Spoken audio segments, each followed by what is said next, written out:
Very different.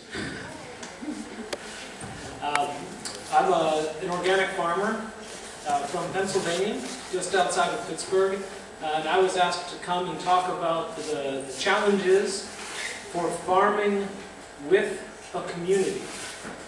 So we have a CSA, and you call it an AMAP here. So we have a program where our customers buy ahead of the growing season. But we're located in Pennsylvania, just northeast of Pittsburgh. Our farm is about 85 acres, which I believe is somewhere around 35 hectares. We purchased our farm in 2007, but it had been certified organic in 1992. So we purchased it was a turnkey business. The previous owners had transitioned it. They had started the CSA operation, grown the customer list, and it sold us the whole farm with the equipment, with the customers, with everything. My wife, she's been farming for 15 years. I have been farming personally for 2 years. So I'm an ecologist, and my role on the farm is to repair the equipment and to carry heavy objects. So our production, we only produce on about 8 hectares of land. We produce vegetable crops, 130 different vegetables and fruits. We're planting more perennial cultures, so more apple trees, pear trees, a lot of bramble bushes, raspberries, blackberries, blueberries. And we open the door for nurseries and help them to. We stock nurseries as well. We are the next generation of farmers in America. This is everyone who lives on the farm and who helps to pay the mortgage on the farm. We have 2 families, my wife and myself, on the right side of the screen, and Nate and Kristen on the left hand of the screen, and our cow Ella, and our friend Lynn in the center. And our babies are even the next generation. Our average age is 32 years old. We take on interns and apprentices every year and help younger people to understand how food is grown and teach them everything about the farm operation, from the initial seed ordering and the startup of the season, to getting the fertilizers and everything we need in the beginning, and then through the farmers markets and through the CSA, and then at the end of the year how we do our closeout reports and our reports for the National Organic Program and our organic record keeping. So they learn everything. The average age of farmers in America is 59 years old. So we're about half of the average age of farmers. And the chart that's on the screen is a chart from 1890 through 2007, and it tracks the percentage of farmers in different age groups. One age group is under the age of 35, and the other age group is over the age of 65. And currently, over the age of 65 is over 30% of the farmers, and under the age of 35 is less than 10% of the farmers. In fact, it's closer to 3%. So we are very much the minority in the production. To really drive the point home, this is the French National Stadium, and all of the farmers in America that are under the age of 35 could fit in 1.5 stadiums. So that's almost 1.5 football games. Probably the football game and everyone who's in the parking lot. However, our products are in very high demand. As was mentioned earlier, the growth of the organic industry has been very dramatic over the past few years, especially in the fruit and vegetable category. So our products have been sought out by many people around Pittsburgh, and despite being an industrial town, we've had a renaissance over the last 25 years, which has brought a lot of people who are interested in ecology and a green lifestyle to Pittsburgh. We're very close to the city. We're within 45 minutes of about 3 million people, and it's only 25 minutes to drive to the city center. We do some farmers markets. We do 2 farmers markets. Both of them are 100% organic production. And so we're able to also do our distribution for our CSA at the farmers market. And so it's worth it for us to go into the city. We used to sell at farmers markets where we're mixed, conventional growers and organic growers. And the shoppers would come and they would look for more food for less money. And we would make very little money at those farmers markets. And so we focus only on markets where the customers are coming because they appreciate organic production. Land, as you can imagine, is very expensive, mostly because of the development which happens around the cities. Unlike Paris, the wealthier people move farther and farther away from the city and then drive into the city every day. And so land that's closer to the city is becoming a little less expensive, but it's already been developed, and the suburbs are pushing further and further and further away from the city and consuming more farmland. So our farm is very much in the middle of all of this suburban development, and it's rare to have such an operation so close to the city. I thought that it would be important to show you guys a little bit of our business. Because it's a CSA operation, it is unlike other types of agricultural production. A lot of our money comes at the beginning of the season. The vast majority of it comes in a spike around March and April, where all of our CSA members pay for their shares.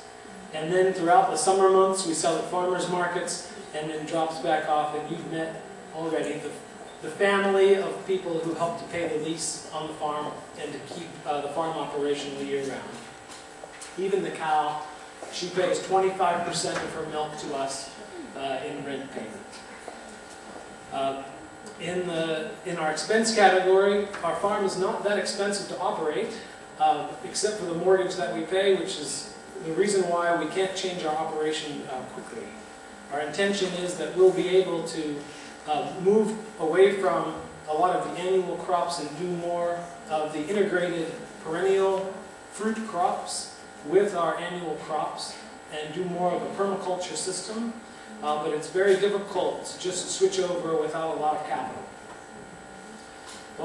But you will notice that in labor costs, we haven't paid any labor costs to run our farm yet. And this is because we have such a strong community supporting our farm. So our challenge really is paying the bank. And when we wrote the plan, we found some bankers who understood. One of them, the USDA's Farm Service Agency, they guaranteed a loan from the Elderton State Bank, and we chose the state bank because they kept the money locally. They have a 98% loan retention rate, so all the money that we pay in interest to the bank gets re-lent to our local community. And in our philosophy, I'm an ecologist, and so the ecology of the money is that it all stays within the local economy and isn't sent out of the economy. So we want to localize and become more self-sufficient, and choosing this particular bank was a way that we could do that. We also connected with nonprofit organizations around the country, specifically in our region, that were able to help us. Obviously, I wasn't born into a farm. I'm a first-generation farmer. So having organizations to help us, including you guys for bringing us over here so that we could teach and share the story, is very important to us. Everyone at home is very proud that I'm here telling our story today. And of course, our community continues to fund us at every step along the way.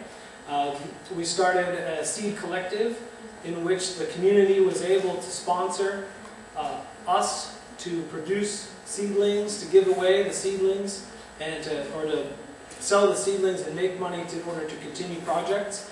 And we also have opportunities for them to pay for different expansion projects on the farm so they can take ownership of different things that we do. We bring folks out to the farm and we all learn by working together. So our customers, we get 20 to 30 customers a year who come to our farm to work with us. And they get reimbursed for their CSA shares when they come and work on our farm. Some don't want to be reimbursed, but most do.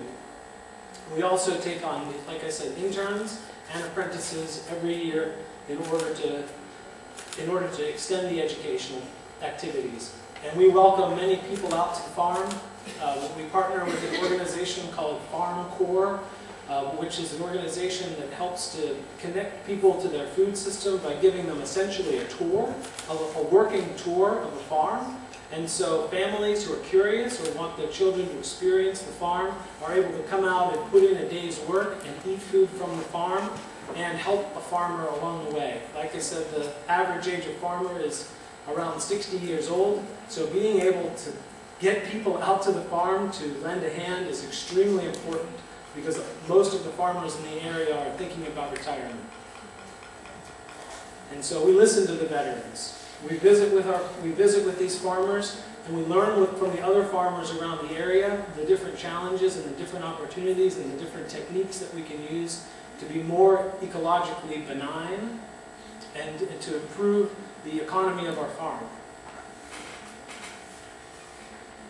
So our purpose is to grow human fuel, and by doing, and so we seek out a diversity of foods which are very colorful because I don't know the science behind it, but I know that the more colorful foods, the more nutrition is in the foods. A teacher of ours, a man named Jerry Brunetti, talks about phytonutrients and micronutrients and secondary metabolites, and all of these types of things add to the health of the humans that consume this food. And so our goal is to improve the nutritional quality and to achieve the highest nutrient density in the food that we can. I also wanted to point out there's been a lot of questions over the past few days about a food crop called kale. Kale is in the back row. So if anyone wanted to know what kale looked like, there's two kinds of kale back there. It's an incredibly nutrient-dense leafy green. That was the Celtic green, but it's grown throughout the world as one of the most nutrient-dense foods. So we grow about 6 different varieties of kale. And we force people take a lot of kale on. So much so they get sick of greens. But we give them more and keep giving them more and then teach them how they can preserve them and have them throughout the wintertime.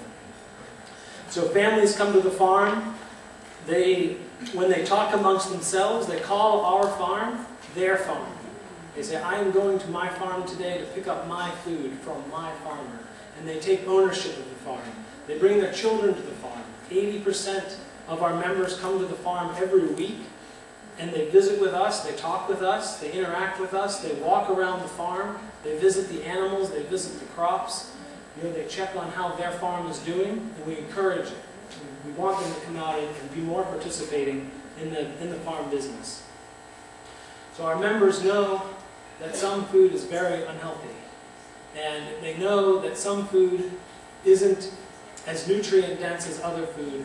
And so they push us to grow more nutrient-dense foods, and they encourage us to do this. And so beyond just the food itself, as I said, we grow seedlings, and we help gardeners. And so we empower people who want to grow their own food in their backyard. When we lose our members, we have about a 75% retention rate. So every year, 75% come back. The 25% who leave, either they move and they can't participate anymore, or they're growing the food in their own backyards. We haven't lost many members to other reasons, but we're very excited if we can inspire people because we've taught them how to grow their own food to start growing it in their backyard. I believe that backyard gardening is a main solution to to getting more vegetables into people's diets. We've had conversations about increased meat consumption, and I believe that it's because people feel like spending dollars on meat products is the best bang for their buck. That they're getting the most value because of the protein and because of the calories that are in the meat. And they want to buy meat for that reason. When folks at home, they buy meat, they don't want to buy the bread, they don't want the salad, they don't want any of the vegetables that come on the side, they just want a bigger piece of meat because they feel that there's value in it. And I believe that in the past, when people grew food in their backyards, that they got their vegetables from their backyard gardens and didn't have to purchase them. And so I think that this will be a solution. If we can get people to start gardening again, they'll have more dollars to spend because they won't buy their vegetables. They'll have more dollars to spend on organic food or more dollars to spend on good food in general. So the other side of our business, these two, Nate and Kristen, who live on our farm, they have the other baby. They raise poultry. They pay us to stay at the farm and to do their poultry business with us. We do the eggs from the poultry. We do meat birds. We do 1,500 meat birds every year. And we also have ducks and we have turkeys. And again, we look for the birds with a heritage, with the most biodiversity that we can get. And the eggs are very colorful because we have different breeds and heritage breeds. And we keep them out on the farm. We don't have one building on the farm where the chickens live. They live all over the farm.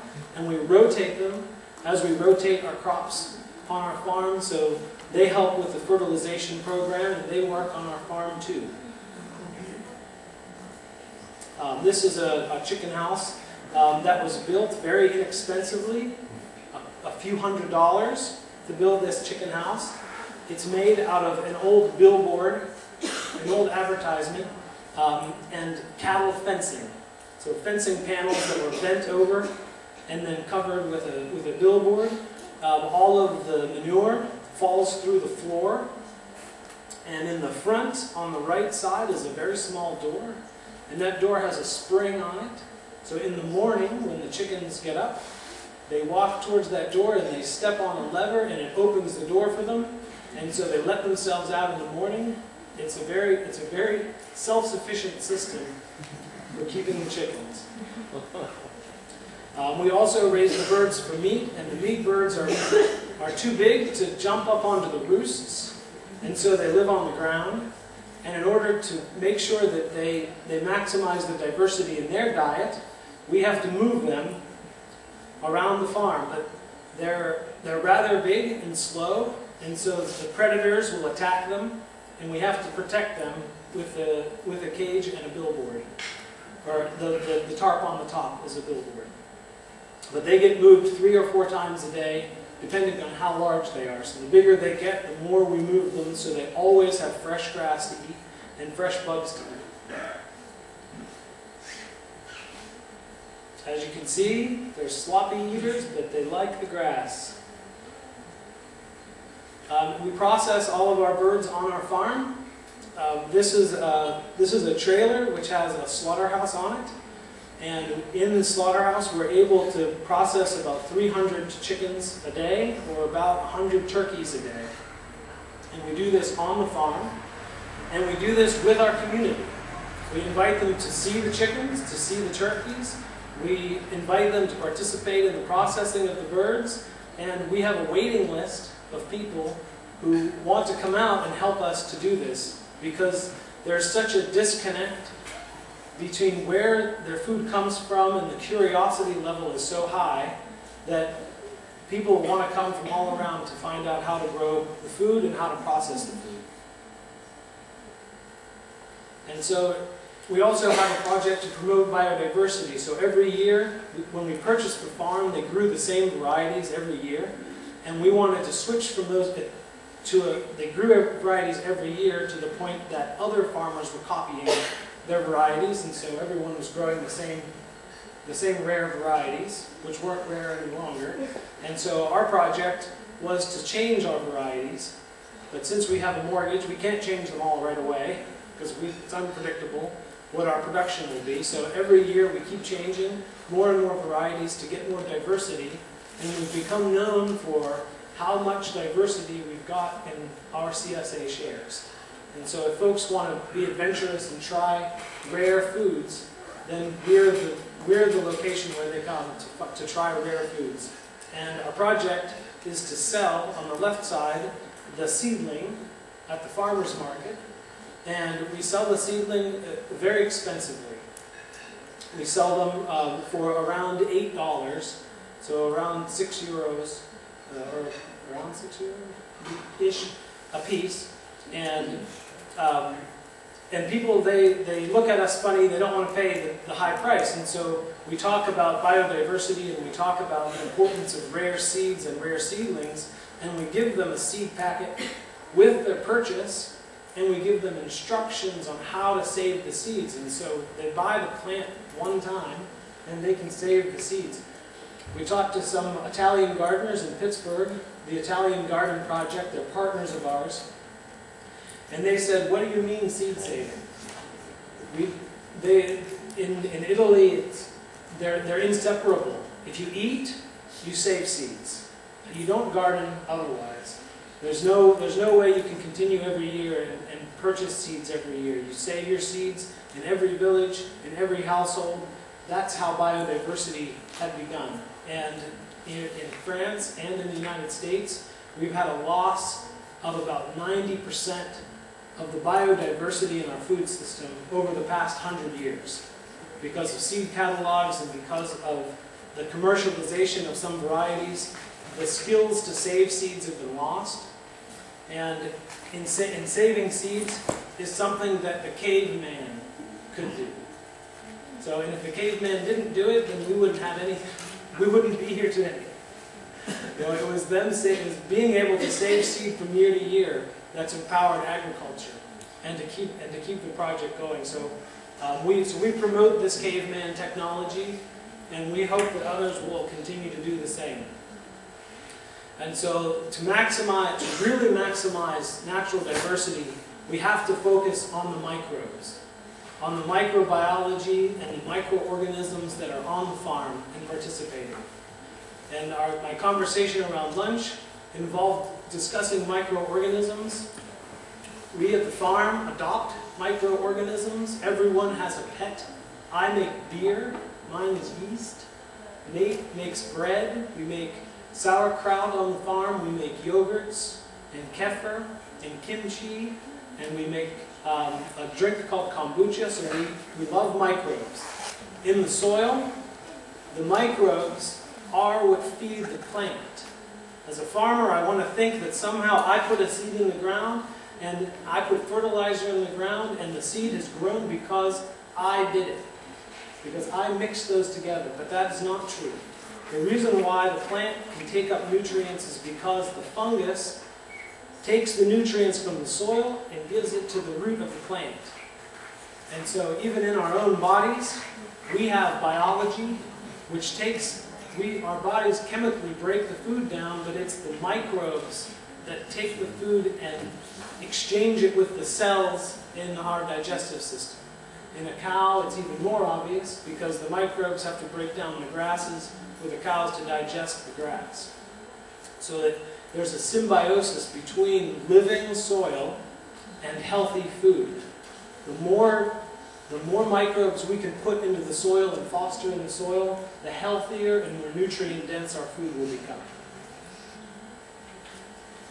And so we try to return as many of the nutrients back to the soil as we can. And with our CSA members, because they participate in everything that we do, we give them buckets. The buckets are at the bottom, 5 gallons. We give them a bucket and tell them to bring us back their compost. And then we compost it and put it back to the soil, so there's a cycle of nutrients on our farm to bring everything back again. We also work with the local food cooperative, and we sell them food, but we also get those foods returned to us. So in the cafe and in the kitchens where they prepare meals in a salad bar at the food co-op, we get all of the vegetable waste from the food cooperative. It's all organic, and it's a vegetarian, so we get all vegetables, and they don't have to sort out meat products. And that all comes back to our farm, and we compost it on our farm. Our goal is one day to self-fertilize, so that we have enough microbes in the soil that we're able it's able to feed itself. Our philosophy is very much in line with the biodynamic system of agricultural production from Austria. She mentioned Rudolf Steiner's work.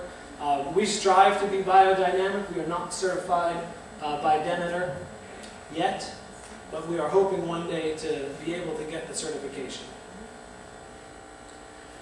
We also extend our seasons and grow as far into the winter. We overwinter a lot of our greens and a lot of our lettuces, so we have those available year-round. And in the late fall, we plant the greenhouses. We also try to employ a diversity of technology. We've been learning how to work more with animals in our tillage. And we also use older equipment, which we feel is much better made and much better suited to vegetable production than the current equipment that's sold on the marketplace. The larger tractors, it's very difficult to do any type of cultivation with them. They're too big for what we need. And in the older style tractors, everything was small enough that we could move it around the farm.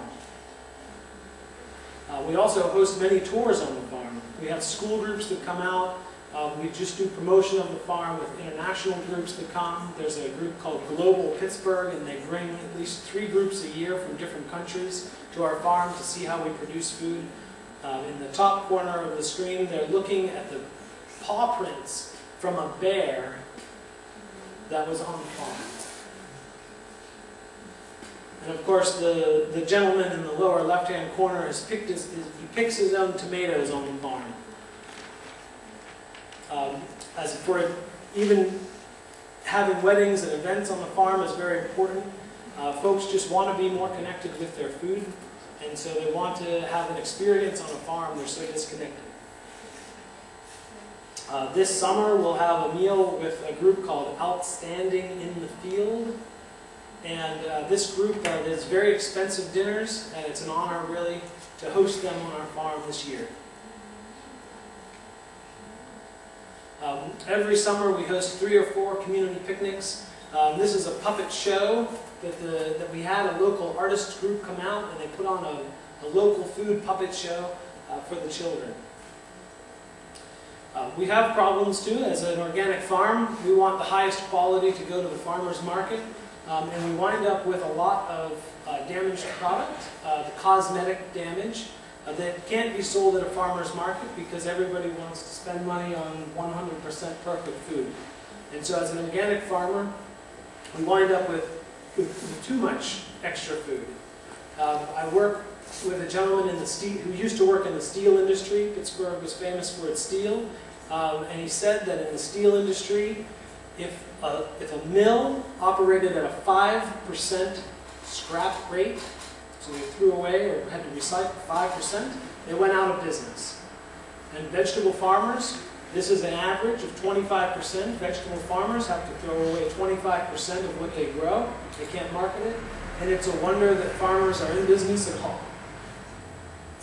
So we try to think of a solution to how can we solve this problem of having seconds on the farm. And our solution was to build a community kitchen on the farm to process the foods that we grew into sauces and into jams and jellies, and then to put that back out to sell it to the public. There's regulations about how and how much can be processed and sold in the United States, and so we can't really just make food in our kitchen and then sell it. We have to have a certified kitchen in order to do that, and so we had to study and write a plan to get the permits in order to build the kitchen on the farm. I believe that this is a solution as well to the school lunch problem and to getting more healthy food into schools in America. There is no way to get local food in the schools in the wintertime in Pennsylvania. It's too cold, there's nothing that grows. So we have a summer vacation, so from June through August, the students are not in school, and the reason for it is because they used to go back to the farm and work the land with their families, but now there are no farms for them to go back and work on, and so they go on vacation and stay at home and play games and just have a break from school, and they enjoy that. But that used to be the time when the families would can all of the food and prepare for the winter time. And so we're trying to get community kitchens set up at other farms around us so that we can process food specifically for schools and for cafeterias to use in the wintertime that are based on the products that we were unable to sell during the growing season. To start our kitchen, we decided rather than build a big building, we'll start very cheaply, and we'll ask our community to help fund us. And so what they helped us fund was an oven, a wood-fired oven, that will be the beginning of our commercial kitchen at the farm. And so they were able to pitch in about $3,000 for us to build an oven and complete it, and it'll help us to bring more people out to the farm, to share in the food, and to eat pizza and bread and everything else that we're able to cook in the oven. And this is one of our biggest challenges. In order to be a biodynamic farm, we cannot use chlorinated water. All of the water that we use to wash our vegetables has to be chlorinated. It's in regulations. We can't use rainwater to wash our vegetables with. And so it's becoming more and more difficult for us to get clean food that's chemical-free out to the public. But we have a relationship, again, we recycle a lot, with a local candy company. They make, they make chocolate bars, and they make fruit and nut bars that they sell in stores, and they get in these containers sweetener, honey, and non-GMO corn syrup in order to make these bars. And these are a waste product from that operation, and so we collect them and bring them to the farm, and we've got 150 of these containers that we're setting up to collect water on the farm. We put 24 of them into our greenhouse in order to provide two things. One, a thermal mass, so they collect heat and store heat, and they also pull heat out of the air and put it into the ground, so in the summer they keep the greenhouse cool, and in the winter they keep the greenhouse warm, so it saves us on energy costs. And they'll also serve in the future as fish tanks, and we'll be able to produce fish in the organic fish in those tanks for our customers. In the corner is a seesaw, it's a children's toy, in order to pump water, so that we can move the water from tank to tank and not have to use a gas-powered pump. So the biggest challenge is clean water. And currently there is an activity in our state, in Pennsylvania, which is very challenging to our water supply. And the challenge I've heard here in Europe is in Poland, or there are probably other countries that are doing it, but in France, it's forbidden right now, which I might be moving to France soon. This process, it utilizes a lot of water in order to drill these wells. It uses 3.5 million liters of water per well, and that water is mixed with 45,000 liters of chemicals in order to achieve the goal of drilling the well. There's 16 wells in every pad. So currently, if you remember where our farm was located, in the lower left-hand corner of the state, there's a lot of this drilling activity around our farm. And there's been a lot of violations. As you can see, almost as many violations as there are wells. And the fines that have had to be paid cost about $1 a liter for one well. So the fines are just a little slap on the wrist, and they're not They're not effective in preventing pollution in any way or in cleaning up the pollution that's occurring. Very recently, our water department from the municipality sent us a letter and said that some of the chemicals are in our water that's coming from our river. So illegally and unknown to the Environmental Protection Agency in our state, these chemicals are somehow winding up in our drinking water at this point. So we are very concerned about clean water and how we'll be able to wash our vegetables and to get our vegetables out to our customers who are interested in healthy, chemical-free food while this is in the water, and we can't use rainwater to do it. So, but together, we are working together to overcome all of these challenges, and everyone comes together with us to work on the farm. This is our parents, our moms, and our grandmothers come out. We have our work shares, the people who they pay at the beginning, but then they get reimbursed throughout the year. These are our customers. We have interns that come out, and they work with us every year from colleges and universities. And we even have inner-city community groups come out with us and work on the farm. And we have public feeding programs. And so when our crop is finished being harvested, we call them. They come in and they collect. One collection last year, they got 900 pounds of kale, which is, for leafy greens, that's a lot of kale. So the purpose of what we do is because everybody wants to eat healthy food, but they all want to eat it together as a family. And at one of our picnics, I thank you very much for your attention in this talk.